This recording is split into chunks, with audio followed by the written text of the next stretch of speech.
আসসালামু আলাইকুম। বিসমিল্লাহির রহমানির রহিম।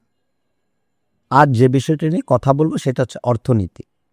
ইন্টারিম গভর্নমেন্ট ১ বছর গত হয়ে গেল। ১ বছর তারা ক্ষমতায় আছেন। জাতি অনেক আশা দেখেছিল ওনারা ক্ষমতার ডক্টর মোহাম্মদ ইউনূসের নেতৃত্বে এই সরকার ক্ষমতায় বসার পরে যেহেতু এই সরকারের যারা বসেছেন তাদের বেশিরভাগই সামাজিকভাবে এবং রাষ্ট্রীয়ভাবে এবং ব্যক্তিগতভাবে স্বীকৃত ব্যক্তিত্ব।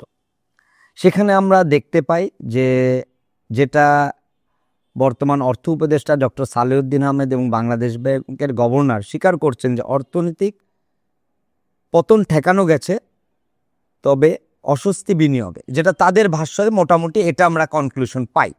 আমরা একটু দেখি, এখানে দেখা যাচ্ছে যে আমরা ৩,০৩৩ কোটি ডলার প্রবাসী আয় রেকর্ড তারা বলছেন, সরকার যেটা বলছেন। রপ্তানি আয় প্রবৃদ্ধি ৮.৫৮%, ডলার সংকট কেটেছে, রিজার্ভ বেড়েছে, মুদ্রাস্ফীতি ৮% নেমে এসেছে, ৮% নেমে এসেছে, অর্থাৎ মুদ্রাস্ফীতি ওনারা খুব গর্ব করছেন যে ৮% নেমে এসেছে, যেখানে মুদ্রাস্ফীতি আসলে কোনো রাষ্ট্রেরই ৩% উপর থাকা ঠিক না। তার মানে আমরা অলরেডি রেড লাইনে চলছি। আর যেটা তারা নেতিবাচক দিক দেখছেন সেটা হচ্ছে জিডিপির অনুপাতে বিনিয়োগ আসেনি, কর্মসংস্থান বিন্দুমাত্রও বাড়েনি। যেই কর্মসংস্থানের জন্যই কিন্তু বৈষম্য বিরোধী আন্দোলন হলো, বিন্দুমাত্র কর্মসংস্থান বাড়েনি এবং ৯২,০০০ কোটি টাকার রেকর্ড রাজস্ব ঘাটতি ছিল গত ১ বছরে। আর সংস্কারের কথা যেটা বলা হয়েছে, ব্যাংক, রাজস্ব, পরিসংখ্যান খাতে সংস্কারের উদ্যোগ, তা বাস্তবায়ন হয়নি।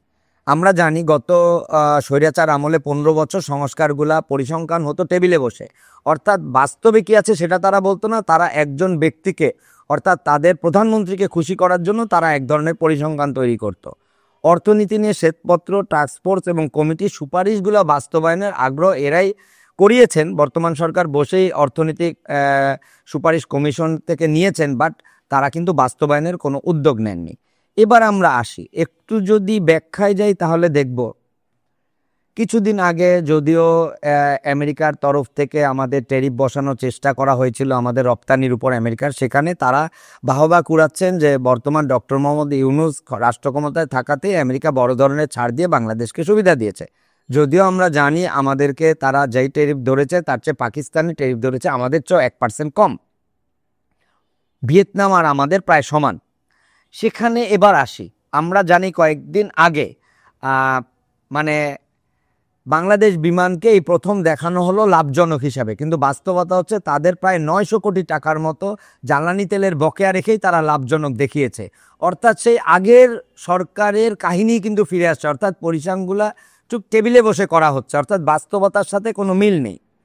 যেমন আমরা জানি বর্তমানে আমাদের দেশে বাজারের প্রায় ৩৩% দ্রব্যমূল্য বৃদ্ধি পেয়েছে, অর্থাৎ আমরা যারা নিত্য প্রয়োজনীয় দ্রব্যের উপর নির্ভরশীল, অর্থাৎ সবজি, মাংস, কাঁচা বাজার, এটার কিন্তু প্রায় 33% মুদ্রাস্ফীতি হয়েছে, ২৭ থেকে 33%।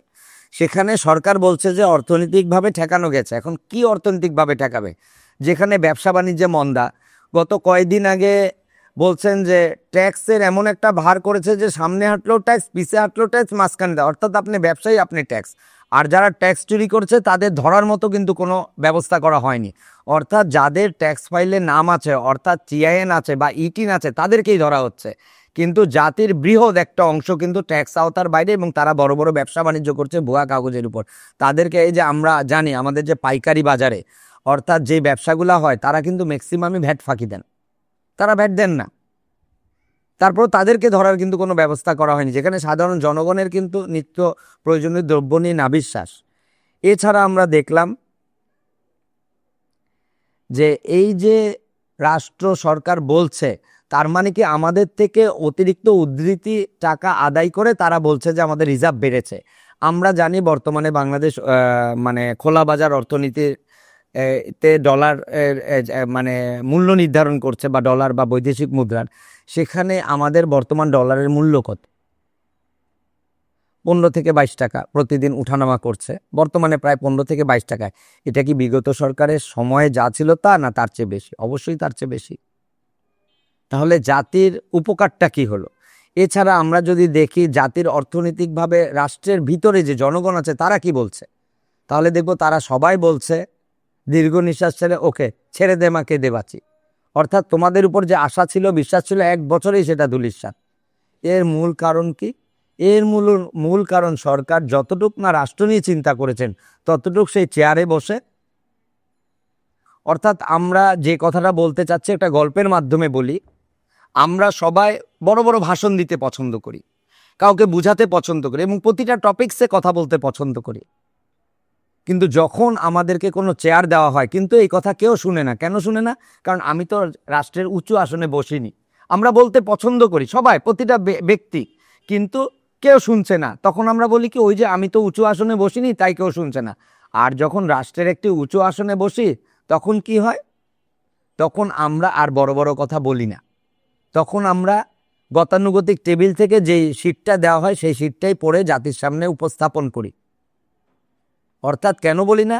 অর্থাৎ আমি চিন্তা করি এখন তো আমার বানানোর সময়, আমি যেহেতু উঁচু আসনে বসেছি, জাতির চিন্তা পরে করব। অর্থাৎ আমি আমার পরবর্তী 14 প্রজন্ম না 20 প্রজন্মের জন্য কিছু রেখে যাই, করে যাই। এই জন্য এই জাতির অর্থনীতি বলেন, রাজনীতি বলেন বা রাষ্ট্র পরিকল্পনা বলেন, দূরদর্শী কোনো পরিকল্পনাই বাস্তবায়ন হয় না এবং হতে দেওয়া হয় না। কেন দেওয়া হয় না? কারণ আমরা জানি আমাদের দেশে ব্যুরোক্রেটরা আমলাতান্ত্রিক একটা জটিলতার মধ্যে দিয়েই বসে থাকে। অর্থাৎ এই যে আমরা যারা কথা বলছি তাদের কথা কেউ শুনেন না, আর যখন আমরা উঁচু আসনে বসি তখন আমরা আর কথা বলি না।